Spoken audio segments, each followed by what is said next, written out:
within the DSA is hilarious. Anyway, so this banged on Twitter, of course. Bill Maher once again positioning himself as like eventually leaving the left. He's going to do the why I left the left shit. He's just, getting ready for it. He's trying to get everybody ready for it. Like this is going to be a big surprise when it happens. Why I left the Democrat Party from Bill Maher. And finally, new rule: Donald Trump has told 1 trillion lies, but when he says the Democratic Socialists of America are actually communist, that's not one of them. And it's not hard to prove it just by quoting the DSA and their candidates. It gives me no pleasure to have to do this. I'd much rather keep going the good vibes from. This is so good.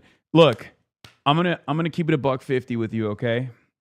For all the DSA cadres in here, for all the DSA folks in here, take one thing from me, okay?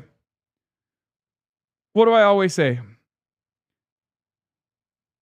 Whenever people ask me this, I always say, look, I don't self-describe as a communist, but I have no issue with the moniker. This is your opportunity to also do the same.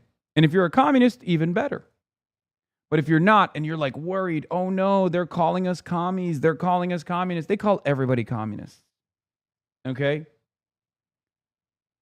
The Republicans call everybody communist. They call Nancy Pelosi a communist. Who gives a shit? Who gives a shit? It's no longer the Cold War. Okay? It's no longer the Cold War. The dynamic is changing a lot. So,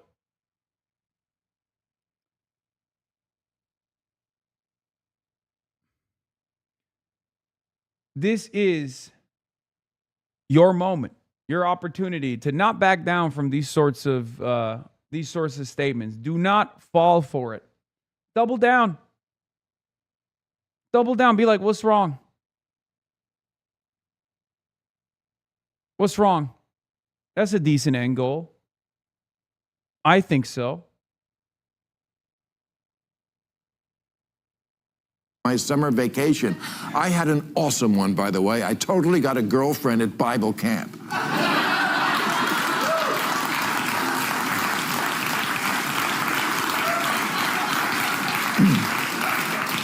However, right before we left, Vice President J.D. Vance was on the show, and I told him that if the Democratic Party keeps going in the direction of the DSA, my vote was in play. And all I heard all vacation. Oh my God. Oh, my vote is in play. Whoa, what will we do without Bill Maher? Oh no. For every Bill Maher vote we lose, we will gain 1 million. Okay? Bill Maher and his attitude, and I mean this sincerely, like Bill Maher and his attitude and the way he carries himself is exactly what is wrong with the way people perceive the National Democratic Party. Okay? 1,000,000%. Smug, entitled, elitist, know-it-all arrogance. It is so repulsive. Bill Maher is the poster boy for the Democratic Party's failures thus far. I personally welcome his hatred. I personally welcome his exit from the Democratic Party. Think about it. If you were thinking about not just the Democrats of the old days, right? But if you were thinking about this party, this national party as a brand, as a vessel for change, okay? Who do you think is better suited to be the face of the party? Zohran Mamdani or Bill Maher? I think we know. I think we have an answer for that.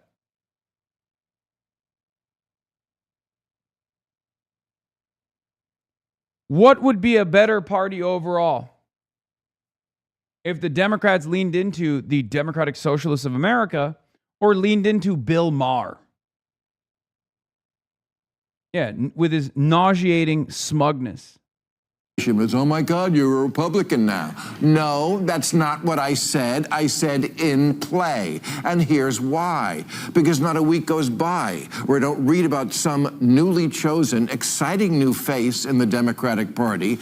And then when that... Like, look at these faces. These faces are awesome.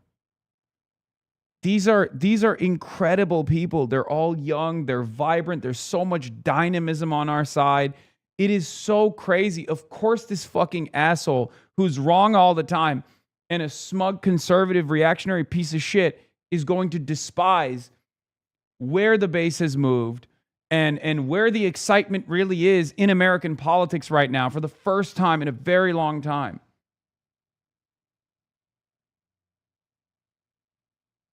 Face opens its mouth, the Communist Manifesto or some other crazy shit comes out. Again, let's just read the quotes. The DSA platform says you work as much as you are able and no more than needed. If that was any closer to Karl Marx's dictum, from each according to his abilities to each according to his needs, they'd be sued for plagiarism. I mean, that is literally, yeah. Dude, this is so funny because he's like, wow, guys, let me tell you how shocking this is. These socialists are socialists. Yeah, no shit, you fucking idiot. What are you talking about? Wow. Guys, hold on. I've learned something very fascinating about this Democratic Socialists of America movement. They really like this Karl Marx guy.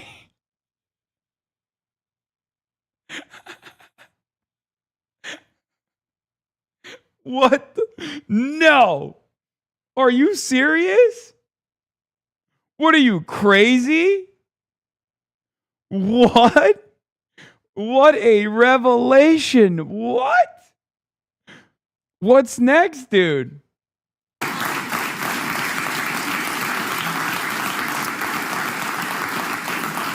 Not to leave any doubt, New York Mayor Mamdani once tweeted Karl Marx's words exactly. They're not trying. No. You mean to tell me Zohran Mamdani is a socialist? What? Guys. I'm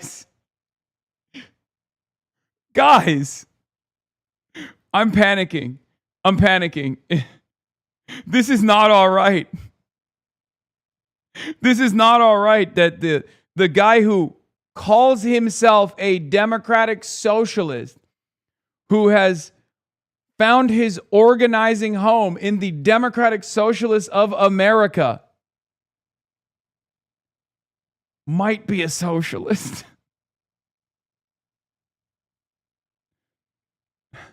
Trying to hide it.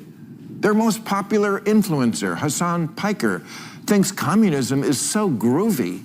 He laments the fall of the two of the most murderous regimes in history.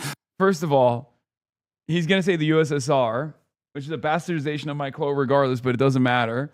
And then he's going to say China, which has not fallen at all, as a matter of fact. I don't know if you've looked outside at all. The Soviet Union and Chairman Mao's China.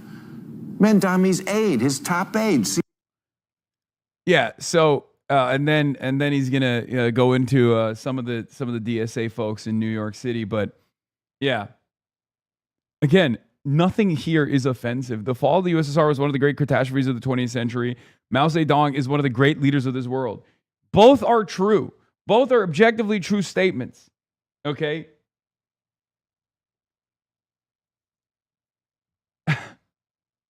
Also, Maoist China never fell. I don't know what the fuck he's talking about.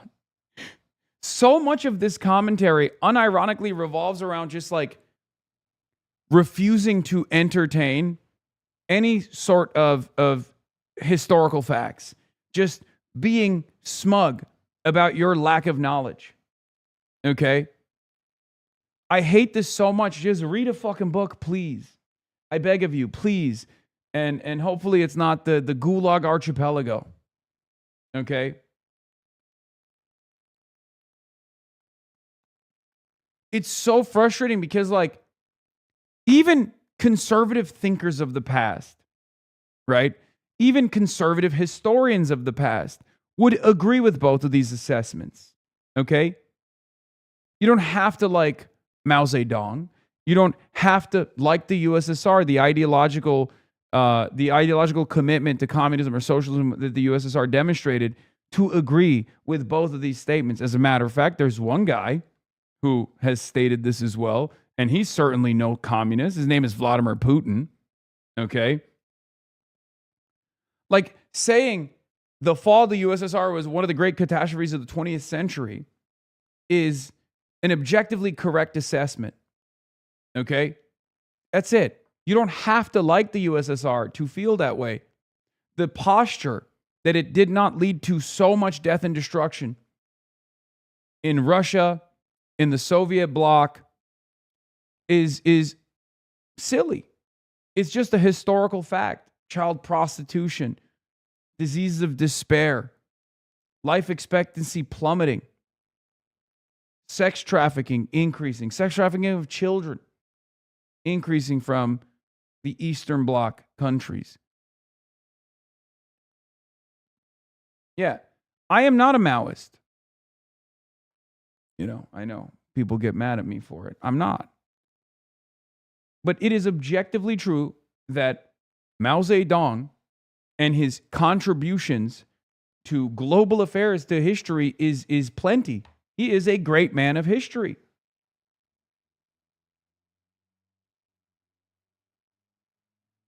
Our greatest foreign adversary now is the People's Republic of China. Okay? There would be no People's Republic of China without Mao Zedong. There it is. That's proof in the pudding.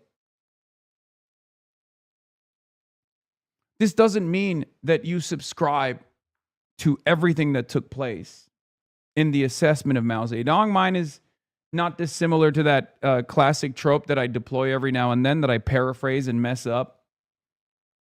What was it like? If Mao Zedong had passed away in 1960, he would be regarded as one of the greatest minds of all time.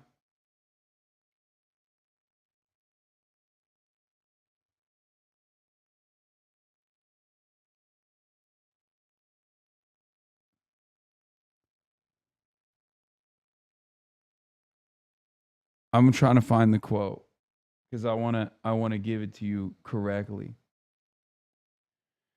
Oh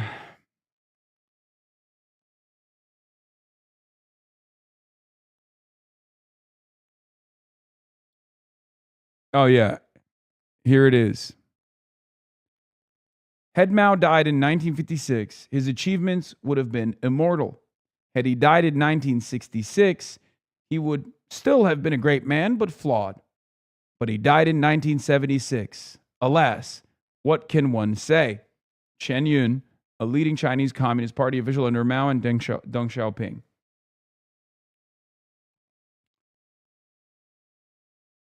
This is a fair assessment of, Mao's contributions in general. This is also closer to the contemporary Chinese assessment as well. It sometimes changes with the attitudes, with the cultural attitudes, with the political modes of governance, where, sometimes they lean heavily into Mao. It's not slanderous by any means. Okay? There were many failures within the Great Leap Forward attempts that led to crises, many deaths, many more deaths than many excess fatalities. Cultural revolution, obviously, as well, especially led to many failures as well, many setbacks. But ultimately, the reason why 1.4 billion Chinese people do not have the same assessment of Mao Zedong as do Americans is for one reason and one reason only. It's because without Mao, there is no People's Republic of China.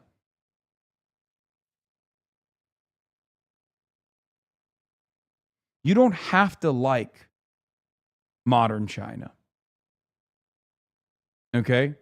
You don't have to like the Communist Party of China to learn important lessons from Chinese history, to learn important lessons from what they're doing that we could apply here, adjusted to our own material conditions. And you certainly don't have to like the People's Republic of China to recognize that Mao's contributions to the world was plenty. Okay? Hasan, stop simping for private property just for 1 second, please. China. Mandami's aide, his top aide, Sia Weaver, said if you don't believe in the government's sacred right to seize property, it's over, and impoverish the white middle class. Beast mode. I love her so much. One of the things about Zoran is that the people surrounding him oftentimes are so much cooler than he is. But that's also part of the reason why I really respect what he's doing. She's awesome. What? That's a goal? You know you're supposed to scare people into voting for you, right? One of the new soon-to-be Democratic Congresspeople, Darlisia Chevalier, Bro can't say a single fucking name right, dude. God, you are such an old racist baboon. I swear to God. Darlisia Shavala, Zorab Mabdabu, and Darlisia Shabubu. Like, what the fuck, man? It's Daria Liza. Daria Liza. Reports seizing all properties from landlords and said seize the means of production. Mandami has said the end goal is seizing the means of production. I think they want to... Wow. Guys, again, first with the Karl Marx quote, I was a little confused. Okay? First with the Karl Marx quote, I was like, well, that's making me a little uncomfortable. But now they're saying the end goal is to seize the means of production. Guys, these socialists sound quite a bit like socialists. And I'm beginning to not like what I'm hearing. Really messed up.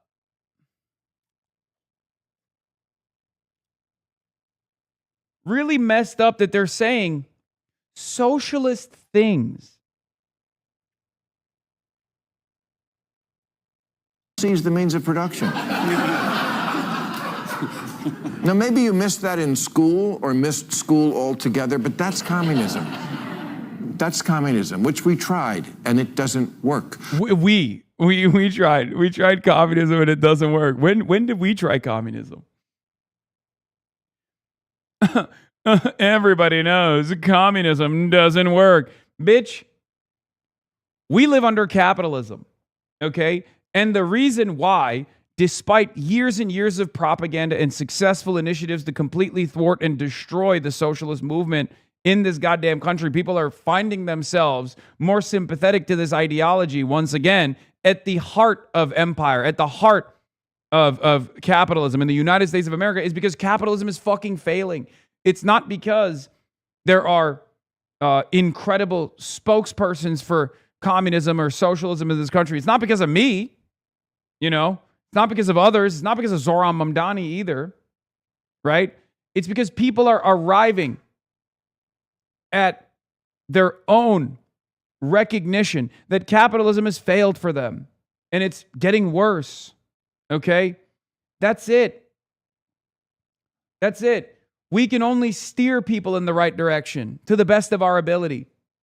We can only show them that there is an alternative out there. But ultimately, without those contradictions, without people recognizing that they are struggling for one reason and one reason only, and that reason is capitalism. It's not trans people. It's not undocumented migrants. It's not black people, brown people, but it is the current design of the system. Without people recognizing that they have that pain, without people recognizing why they have that pain, this wouldn't work. If capitalism was unbelievably successful, people would probably agree with you. But capitalism has been unbelievably successful for you, so of course you maintain this position.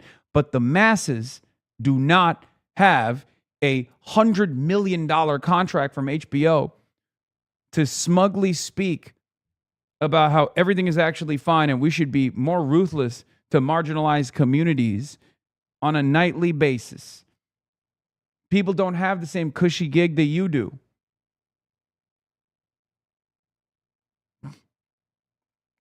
Parties can change sometimes, you know. You have to keep up. Who freed the slaves? Republicans. Lincoln. Oh my God. Oh my God. Oh my God, the pivot. Okay. Who was corresponding with Abraham Lincoln? His name was Karl Marcus. Okay? That's right. Karl Marx. That guy. The Republican Party, the party of Lincoln, was literally created to abolish chattel slavery in the South and wage slavery in the North. Are you really going to say that that is the current contemporary Republican Party? Are you fucking insane?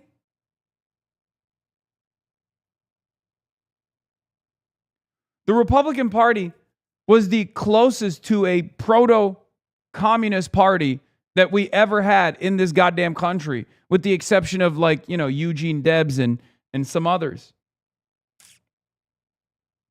Democrats were the racist party back then, but then JFK got elected and it switched. The DSA itself has switched, even 5 years ago. It shunned communists. That changed.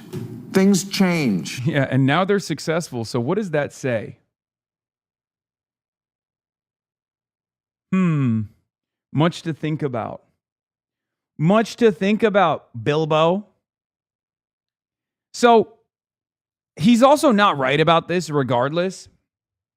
But what he's actually pointing to, but not doing it correctly, is like that, yes, DSA at its inception was an expressly anti-communist institution.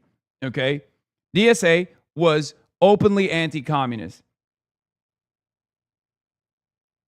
That's what it used to be. Except it was also fucking irrelevant until like 2016.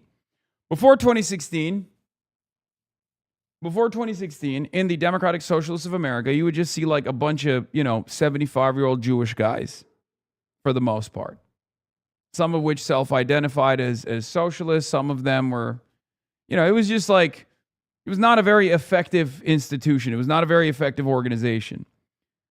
Things changed after Bernie Sanders in 2016, and then DSA saw a big push after the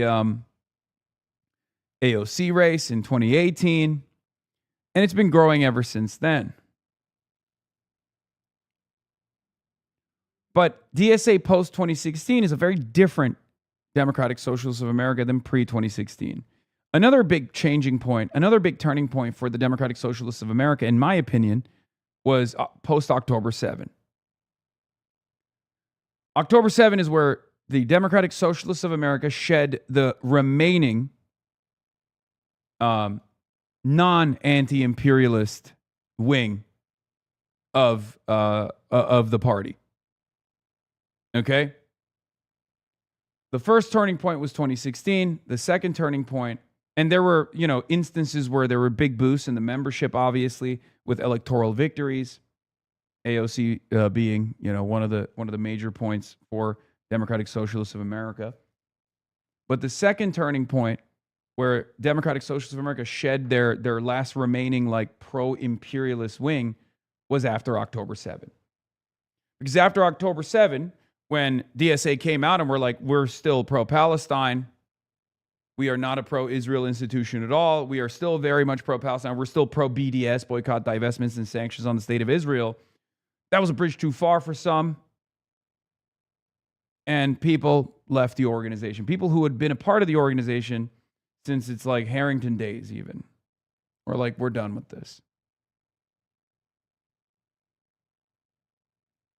Yeah, from the Wikipedia, the organization grew from 6,500 members in the fall of 2014 to 8,500 by election day 2016. The day after Trump's election, 1,000 new members joined. By July 2017, DSA's membership had reached 24,000. By the end of 2018, it was 55,000. And by 2021, it peaked at 94,000. And then it stopped. But then there was a bunch of people that left the organization post October 7 because they thought this is too anti-Israel for my taste, too anti-Israel for my liking. And now it's well over 100,000. I believe the last number was like 100 and what is it, like 110, 120,000? I don't know the exact number.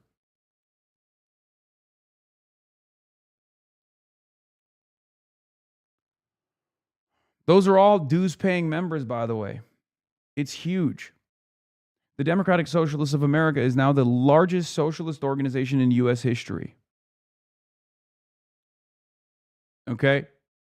For the last 13 years or so, I've been trying to feed new members to this organization to the best of my ability, year over year. And there were definitely periods of time when, it wasn't happening. And now we have arrived. But it took a long ass time to get there. The idea that this is, I myself, of course, I'm independent. I'm an independent media figure, independent media personality. But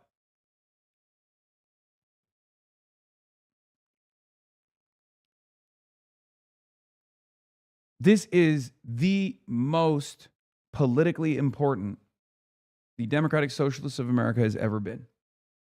So it's very funny whenever these guys go, why don't you go back to the old roots? Why don't you go back to being pro-American imperialism, for example? Why can't you? Why are you saying that you're in favor of seizing the means of production? What are you, some kind of fucking socialist? Yeah, unapologetically, yes. The fuck do you mean? Democratic Socialists of America are first and foremost socialist. Okay? They're American and they're socialist. The idea that they're supposed to fit your neat little confines, your political ideology, your political framework, when your political framework has only brought about death and destruction to the periphery and abject poverty and destruction to the domestic home front, is ridiculous. It is supposed to be an alternative, charting a positive path forward for all Americans, not just the hand-selected pedophilic capital owners. Now the coalition within the DSA, called the Marxist Unity Group, is in ascendance, and I must take them at their word when their words include, our commitment is to the long-term struggle for a fully liberated, classless society, in a word, communism. Yeah. Oh my God. A big tent political organization of socialists have communists that are fighting for a classless society? Oh! What do they have to do? Tweet out, elect more communists? Oh yeah, Sia Weaver did that. Beast mode. Yes. Beast mode. Good, I'm glad you're shocked. People got to realize this is going on. Beast mode. Wow. Wow. Guys. What the hell? What the hell, Bill Maher? Everything that you have revealed thus far has made me more scared by the moment. Every new statement you deliver, scarier than the last, Bill. I'm positively disturbed. Yes, my vote is in play. I'm not voting for anyone who thinks the wrong side won the Cold War or cheers for the Intifada like it's the World Cup. It's so ironic from the people who obsess about colonization. You know what's being colonized now? The Democratic Party.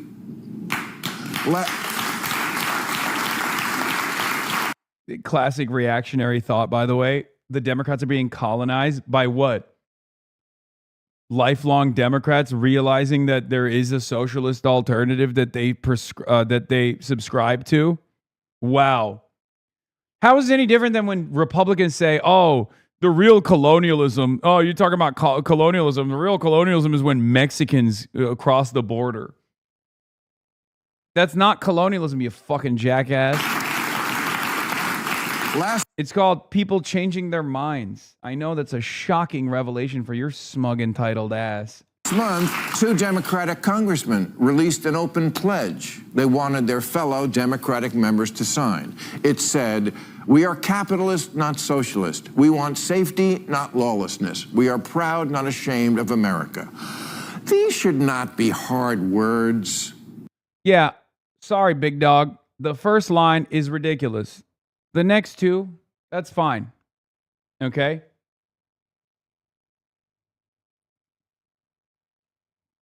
I hate this shit. I fucking hate when Democrats do this kind of like silly messaging bill. They do it all the time. They do it all the time when they're like, oh, we're signing on a pro-capitalism bill. And Democrats have done it for years. I despise it. Okay? I despise it. It's so dumb. Especially because, guess what? Republicans are going to call you a communist anyway, you fucking dingus. They never stopped.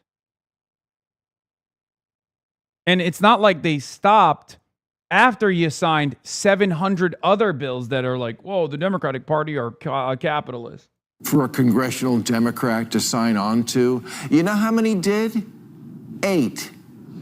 8 out of 212. Guys, really, there's got to be an easier way to lose the swing states.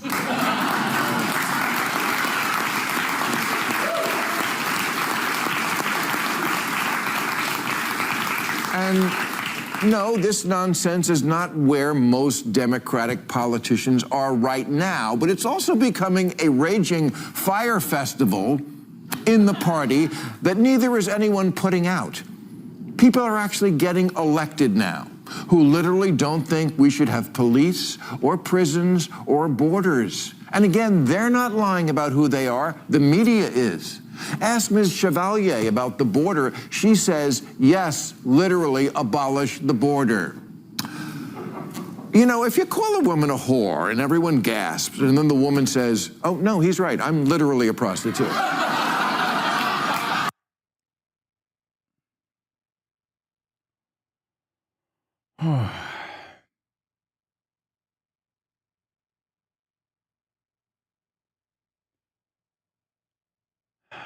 He's such a piece of shit, dude. I mean, you're such a fucking disgusting.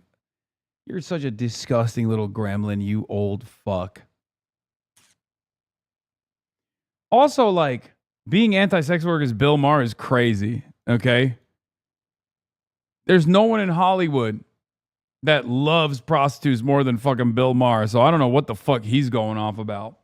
Jesus Christ. So, believer. This crowd literally wants to get rid of our form of government, the Senate, but also, and I quote, replace the president and Supreme Court with an executive and judiciary chosen by and subordinate to Congress. Yeah, no biggie. Just taking the very essence of our government, which is 3 branches checking each other and shit-canning 2.5 of them. Who could be this nuts? I'll tell you who. Morons who are still wearing COVID masks in 2026.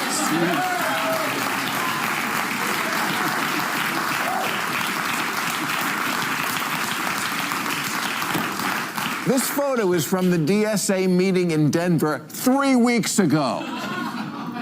Okay, I'm just going to say it. Since the far left, the far, far left, is overwhelmingly made up of affluent, ultra-woke white people, you raised your kids wrong. You told your precious brats that every brain fart was genius, and now those brain farts are becoming Democratic Party policy.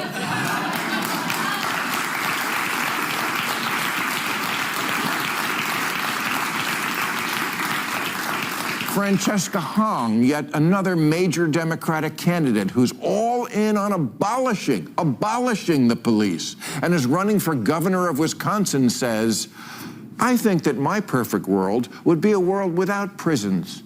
Because we all see the humanity in one another, and then we know nobody's disposable. Well, murder victims are. I mean, if you heard this kind of nonsense coming out of the... Bro, you can't even say you want a perfect world where prisons are obsolete without motherfuckers being like, oh, you just want to let rapists get away with rape and murderers to get away with murder.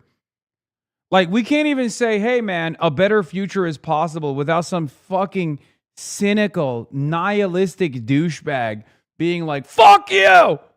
It's not possible. Words used to mean something. We're no longer communicating with one another, man. We're no longer communicating with one another.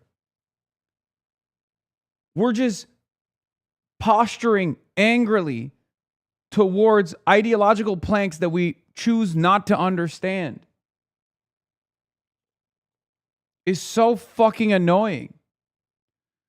You literally cannot even say, look, man, I think in a perfect world, like, imagine if someone were to be like, look, I think in a perfect world, there would be no need for money. Okay? And then someone goes, that's the worst thing I've ever heard. Fuck you, kill yourself. You're a fucking piece of shit. It's like, why? Why can't I even say that this is like a pie in the sky goal that we could move towards where there's no inequality? You know? Why can't I say that? I want it. I want it for others. Why? Do you have an issue with that?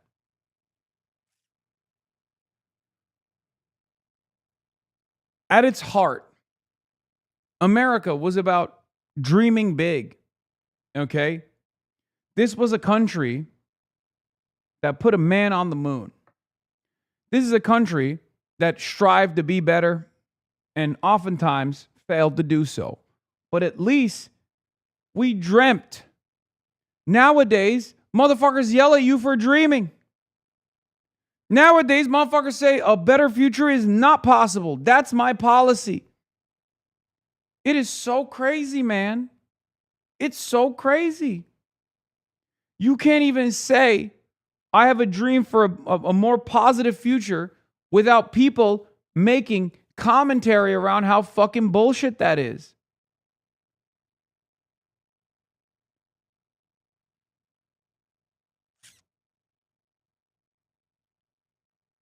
What the fuck? Mouth of a teenage beauty queen, it would be an eye roll.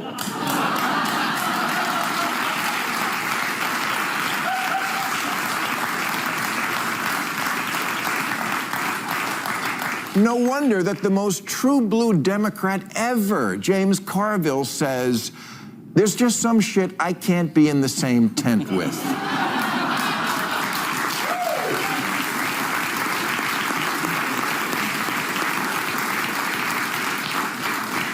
Yeah, Carville said, I'm done. I'm not in that fucking political party.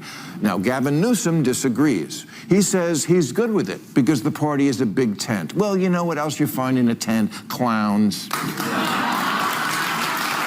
Yeah, well, when you leave, there will be one less fucking clown.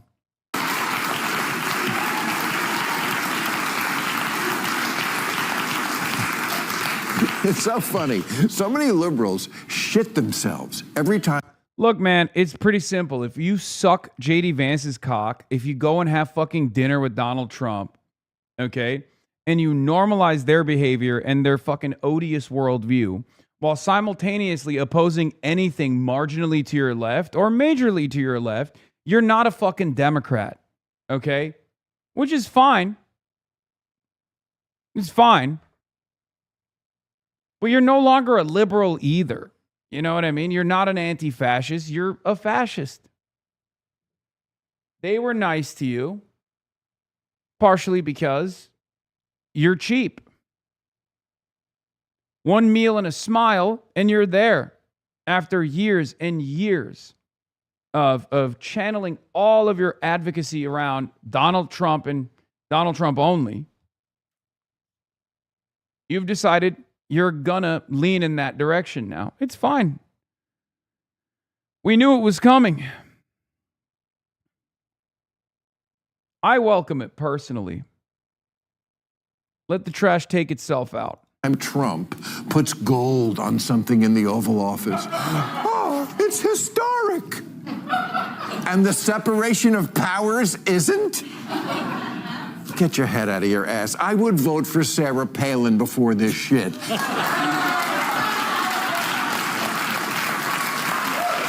Yeah, I mean, exactly. We know, man. Yeah, we know. I don't know why this is like, it's really funny that this is like presented as a fresh take. You know what I mean? Wow. Unbelievable. Who would do such a thing? Wow. Shocking. We know, man. We fucking know.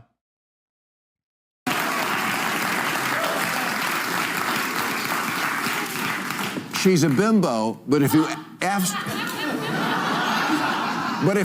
her to come up with something she likes about America, she could do it. You betcha. Thank you very much.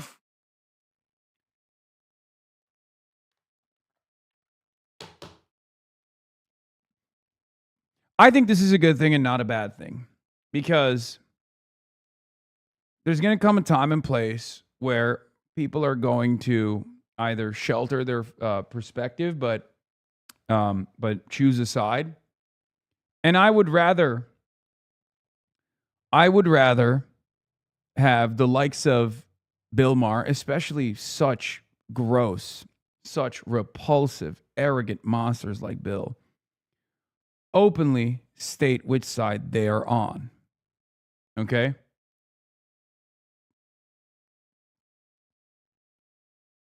It's that simple. Bill Maher is far more comfortable with fascism at a time when fascism is growing, at a time when fascism is taking root in much more meaningful ways than ever before. No longer are they crypto-fascists, but they're just straightforward fascists, right? That's what Trump 2 has brought us. Bill Maher leaning in that direction is unsurprising, okay? I don't think he'll be able to bring a lot of people with him. Re-escalation of the war with Iran. Sources tell CBS News.